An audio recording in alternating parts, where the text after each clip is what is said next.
عارف حبیب consortium نے پی آئی اے خرید لی۔ عارف حبیب کنسورشیم نے سب سے زیادہ 135 ارب کی کامیاب بولی لگائی۔ اوپن بیڈنگ میں عارف حبیب اور لکی کنسورشیم میں کانٹے کا مقابلہ رہا۔ ایک موقع پر لکی کنسورشیم نے 30 منٹ کا وقفہ بھی مانگا لیکن 134 ارب پر سٹاپ لگا دیا۔ پی آئی اے کی نجکاری کے لیے ریفرنس پرائز 100 ارب روپے رکھی گئی تھی۔ پہلے مرحلے میں عارف حبیب کنسورشیم نے 115 ارب اور لکی کنسورشیم نے 101 ارب 50 کروڑ کی بولی دی تھی۔ عارف حبیب کنسورشیم میں A K D group, Fatima group, lake city holdings, city schools شامل ہیں۔ فوجی فرٹیلائزر کا بھی عارف حبیب کنسورشیم میں شمولیت کا فیصلہ۔ عارف حبیب نے کہا پی آئی اے میں فوجی فرٹیلائزر کی شمولیت کا خیر مقدم کریں گے۔ لکی کنسورشیم کے پاس بڑی سرمایہ کاری کی گنجائش ہے۔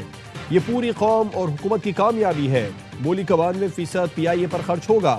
ہماری خواہش ہے اسی ہفتے مزید طیارے پی آئی اے میں شامل کریں۔ طیاروں کی تعداد 18 سے بڑھا کر 62 تک پہنچانا چاہتا ہوں۔ پی آئی اے کے مسافروں کو بہتر سفری سہولتیں دینا پہلی ترجیح ہے۔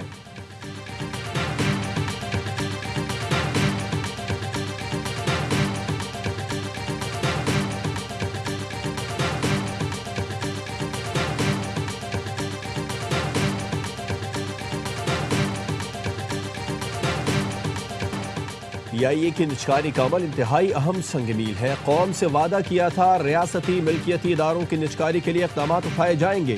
وزیر اعظم شہباز شریف کی پی آئی اے کے 75% شیئرز کی کامیاب بولی پر قوم کو مبارکباد۔ کہا پی آئی اے اور دیگر ریاستی اداروں کی نجکاری معاشی استحکام میں اہم کردار ادا کرے گی۔ قومی ایئر لائن کی نجکاری ملکی معیشت پر سرمایہ کاروں کے اعتماد کی بحالی کا ثبوت ہے۔ ریاستی اداروں کے تعاون سے ملکی معیشت مستحکم ہو رہی ہے۔ وزیر ہوا بازی خواجہ آصف نے کہا پی ٹی آئی حکومت کے چھوڑے کھنڈروں پر نئی عمارت تعمیر ہو رہی ہے۔ پی آئی اے کی ماضی میں 10 آج 135 ارب بولی لگی۔ یہ معیشت پر بڑھتا اعتماد ہے۔ اداروں کی نجکاری سے کھربوں کے نقصان سے نجات ملے گی۔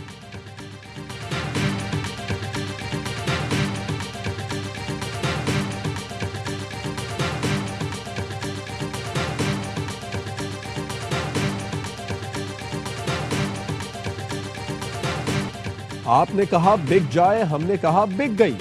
پی آئی اے کی فروغ کے بعد وزیر داخلہ محسن نقوی اور عارف حبیب میں خوشگوار مکالمہ۔ محسن نقوی نے کہا سب یہی کہہ رہے تھے کہ بس پی آئی اے فروخت ہو جائے۔ عارف حبیب بولے آپ نے کہا تھا پی آئی اے فروخت ہو جائے، میں نے کہا سمجھے ہو گئی۔ وزیر داخلہ محسن نقوی نے کہا آج صرف پاکستان کی جیت ہوئی ہے۔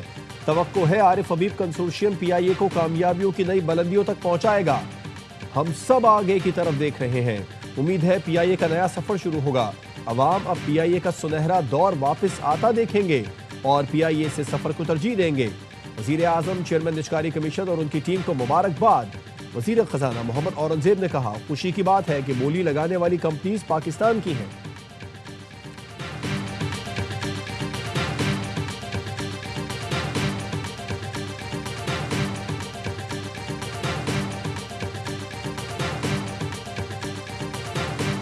دشمن داخلی کمزوریوں سے فائدہ اٹھا رہا ہے۔ قومی سلامتی کے چیلنج مسلسل نوعیت کے ہیں۔ دشمن غیر روایتی حربے استعمال کر رہا ہے۔ مستقبل کے خطرات پراکسیز کے ذریعے سامنے آ رہے ہیں۔ Chief of defence forces field marshal Syed Asim Munir کی نیشنل ڈیفنس یونیورسٹی کے دورے میں گفتگو۔ کہا جدید دور میں غیر یقینی صورتحال میں واضح اور بروقت فیصلے انتہائی اہم ہیں۔ قومی طاقت کے تمام عناصر میں ہم آہنگی اور ملٹی ڈومین تیاری ناگزیر ہے۔ نیشنل ڈیفنس یونیورسٹی اسٹریٹجک قیادت کی تیاری میں کلیدی کردار ادا کر رہی ہے۔ پیشہ ورانہ عسکری تعلیم قومی استحکام اور ادارہ جاتی مضبوطی کی بنیاد ہے۔ فیلڈ مارشل کی کورس کے شرکاء کو چوکنا، لچکدار اور قومی اقدار پر ثابت قدم رہنے کی ہدایت۔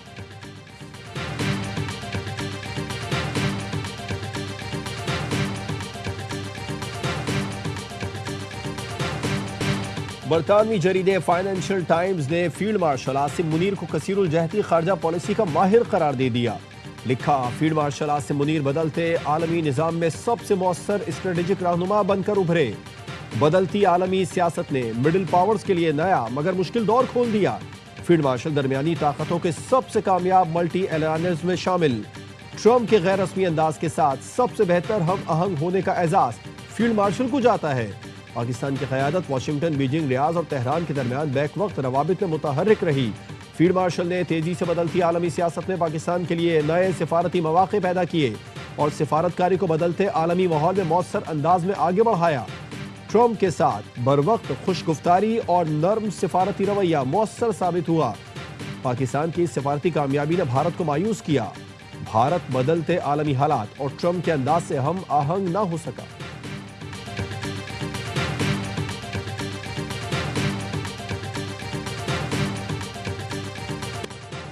فیلڈ مارشل سید عاصم منیر نے ملکی اعتماد کی بحالی میں اہم ترین کردار ادا کیا۔ سعودی عرب سے دفاعی معاہدے کا کریڈٹ فیلڈ مارشل اور وزیر اعظم کو جاتا ہے۔ وزیر دفاع خواجہ آصف کہتے ہیں chief of defence forces field martial Asim Munir نے خطے کے ملکوں سے 7-8 ارب ڈالرز کے معاہدے کیے ہیں جو جلد سامنے آئیں گے۔ پنجاب اسمبلی میں C D F field marshal Syed Asim Munir کو خراج تحسین پیش کرنے کی قرارداد منظور۔ حکومت رکن احمد شہریار کی قرارداد متفقہ طور پر منظور کی گئی۔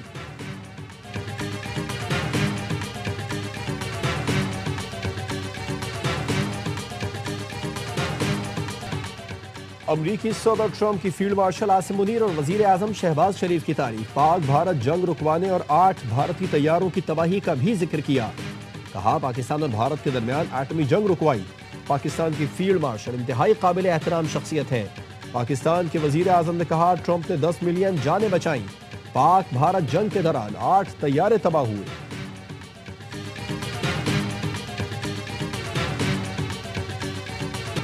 لاہور کی نجی یونیورسٹی میں طالب علم کی خودکشی فوٹیج ARY نیوز کو مل گئی۔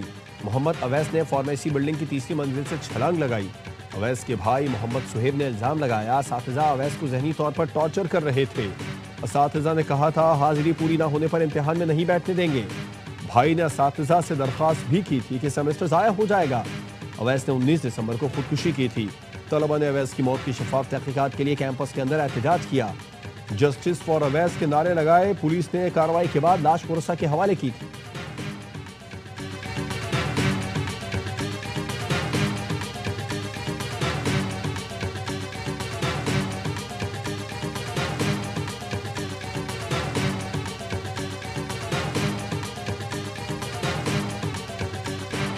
وزیر اعظم نے تحریک انصاف کو پھر مذاکرات کی دعوت دے دی۔ کہا اسمبلی میں کئی بار پی ٹی آئی کو بات چیت کی دعوت دی۔ اگر پی ٹی آئی سنجیدہ مذاکرات کے لیے تیار ہے تو حکومت بھی تیار ہے۔ مذاکرات کی آڑ میں بلیک میلنگ قبول نہیں۔ وزیر اعظم نے کہا فیلڈ مارشل کو ملنے والا کنگ عبدالعزیز ایوارڈ پوری قوم کا ایوارڈ ہے۔ وفاقی کابینہ نے وزارت داخلہ کی سفارش پر ویزا کلیئرنس نظام کی منظوری دے دی۔ Public procurement regulatory authority ordinance میں ترمیم کی اصولی منظوری۔ National university for security sciences Islamabad کے بل کی تنسیق کی منظوری۔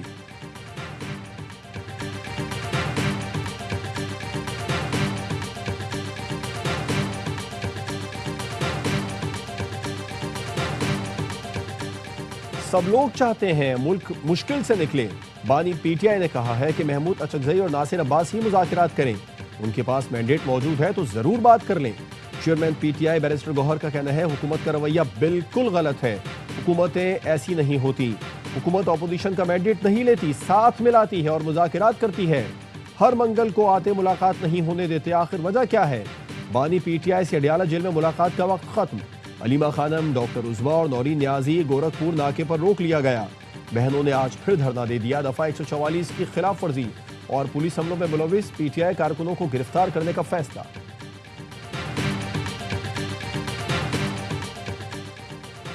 گورنر سندھ کی پی ٹی آئی والوں سے 5 سال تک بات چیت نہ کرنے کی تجویز۔ کامران ٹیسوری نے کہا بانی پی ٹی آئی اور رفقا پاکستان کو بدنام کرنے میں کسر نہیں چھوڑ رہے، بیرونی فنڈنگ پر بیانیہ چلا رہے ہیں۔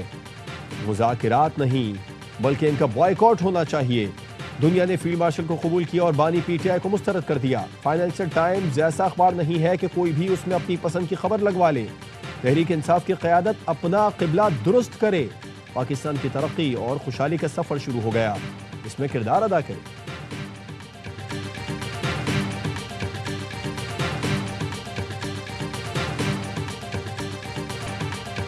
وزیر اعلیٰ سندھ کا کراچی کی این ای ڈی یونیورسٹی میں سلیکان ویلی بنانے کا اعلان۔ مراد علی شاہ نے کہا N E D science and technology park بنا رہے ہیں جس کے بعد نوجوان انجینئرز کو باہر جانے کی ضرورت نہیں پڑے گی۔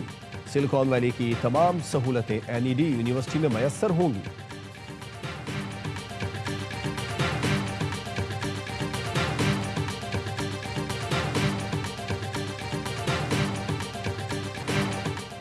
ملک بھر میں سردی، بالائی علاقوں میں برف باری، بلوچستان بھی سردی کی لپیٹ میں۔ زیارت میں درجہ حرارت -4، کوئٹہ میں -3 ریکارڈ۔ کوئٹہ میں خون جما دینے والی سردی کے دوران گیس پریشر میں کمی۔ بلوچستان میں آنکھوں کے سب سے بڑے سرکاری اسپتال میں بھی گیس نہیں، ہیٹر بند، وارڈ شدید سرد، مریض، طبی عملہ اور تیماردار شدید سردی سے پریشان۔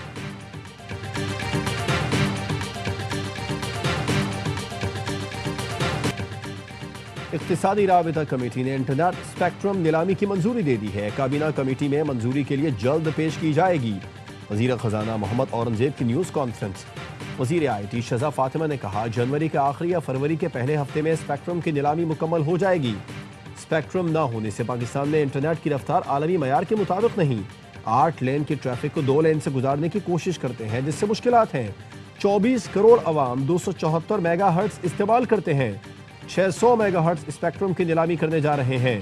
3G اور 4G کی کوالٹی بہتر ہوگی اور پہلی بار پاکستان میں 5G متعارف ہوگا۔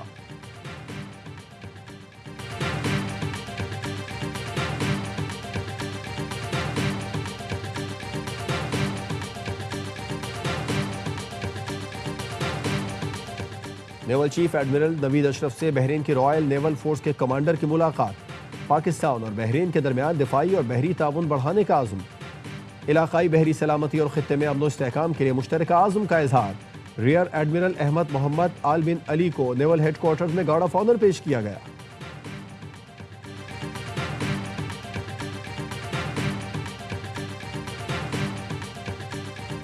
صدر آصف علی زرداری کی نجف میں حضرت علی کے روضہ مبارک پر حاضری اور فاتحہ خوانی۔ صدر نے مسجد کوفہ میں نوافل ادا کی اور حضرت علی سے منسوب مکان کی زیارت کی۔ صدر مملکت نے امت مسلمہ کے امن، اتحاد اور ہم آہنگی کے لیے دعا کی۔ صدر نے نجف میں گورنر، منتظمین اور مبلغین سے بھی ملاقاتیں کی۔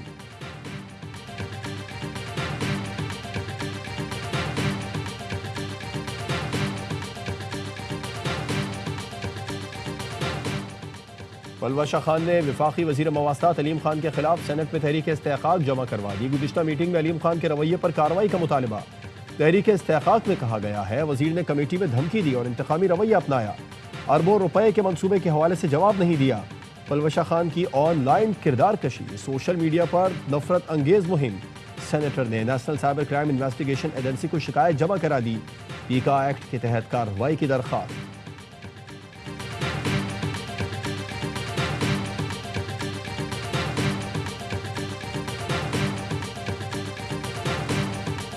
اسرائیل کی جنگ بندی کی مسلسل خلاف ورزی، مزید 2 فلسطینی شہید۔ اسرائیل 875 بار جنگ بندی کی خلاف ورزی کر چکا۔ غزہ میں دواؤں کی شدید قلت، ڈاکٹرز کہتے ہیں ضروری دوائیں ختم ہو چکی ہیں، لوگوں کی جان بچانے میں شدید مشکلات کا سامنا ہے۔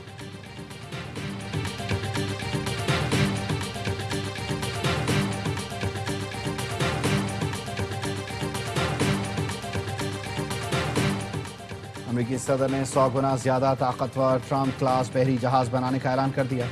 فلوریڈا میں پریس کانفرنس میں کہا امریکی بحریہ کو دنیا کی طاقتور بحریہ بنا رہے ہیں۔ آبدوز سازی میں امریکہ کسی بھی ملک سے 15 سال آگے ہے۔ 15 آبدوزیں بنائی جا رہی ہیں، یہ دنیا بھر میں امریکہ کے دشمنوں کو خوفزدہ کر دیں گی۔ چین اور روس کوئی بھی آبدوزوں میں ہمارا مقابلہ نہیں کر سکتا۔ بنگلہ دیش میں طلبہ تحریک رہنما شریف عثمان ہادی کے قتل کی تحقیقات، ملوث 2 افراد کی فیصل کریم مسعود اور محمد عالمگیر شیخ کے نام سے شناخت۔ پولیس کا کہنا ہے دونوں ملزمان شیخ حسینہ کی جماعت عوامی لیگ کے طلبہ ونگ کلعدم چھاترا لیگ سے وابستہ ہیں۔ بنگلہ دیش پولیس کی جاسوسی برانچ کے سربراہ شفیق الاسلام نے BBC کو بتایا پولیس نے متعدد ایسی پوسٹیں دیکھی ہیں جن میں دعویٰ کیا گیا کہ ملزمان انڈیا فرار ہو گئے، لیکن اب تک اس کی تصدیق نہیں ہو سکی۔ پولیس نے 13 افراد کو گرفتار کر لیا۔ فیصل کریم مسعود کے والدین، اہلیہ، رشتہ دار اور دوست بھی شامل۔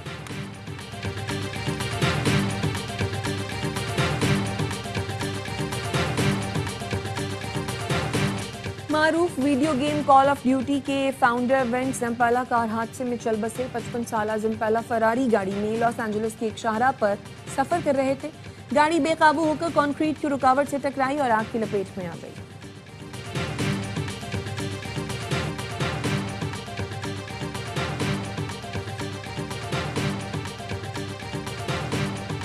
ایشیا کپ کے بعد ورلڈ چیمپئن بننے کا مشن، قومی under 19 cricket team junior world cup کے لیے زمبابوے روانہ ہو گئی۔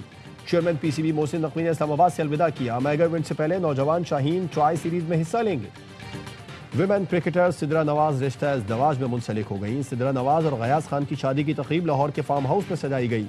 تقریب میں قریبی عزیز و اقارب کی شرکت۔ ولیمے کی تقریب کراچی میں منعقد ہوگی، ساتھ ہی کھلاڑی بھی شریک ہوں گی۔ سدرا اور غیاث کا گزشتہ روز نکاح ہوا تھا۔